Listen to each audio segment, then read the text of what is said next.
Assalamu alaikum everyone, barkanmu da warhaka, sunana Maryam. Yau insha Allah zan nuna muku yadda za ku canza cPanel password ɗinku kamar yadda wani ɗan uwa ya requesting a bidiyon da na saki kwanan baya. So yadda za ka canza shi ne kana da buƙatar ka je cPanel ɗinka, kuma kamar yanzu na yi login a host ɗina, gashi zan je cPanel, na yi login a Abam host, zan je cPanel ɗina. So idan ya ɗauke ni ya kai ni cPanel ɗina, zan jira ya gama loading. So daga nan za ka yi scrolling ko kuma ka yi searching password and security. A cikin cPanel ɗin za ka yi searching password and security sai ka shiga, ko kuma ka yi scrolling ƙasa kaɗan za ka ga password and security. So kamar yadda kuke gani nan za ka sa old password ɗinka, nan kuma sai ka sa new password ɗinka.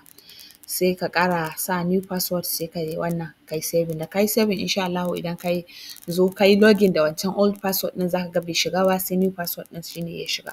So wannan shi ne yadda za ka canza password ɗinka ta cPanel insha Allahu. Dole sai ka shiga cikin cPanel ɗin. Na gode ƙwarai da jimirin sauraro, mu haɗu da ku a wata bidiyon insha Allah.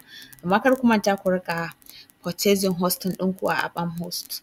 Akwai discount, akwai code na nan na discount da za ku iya using ku samu 30% discount.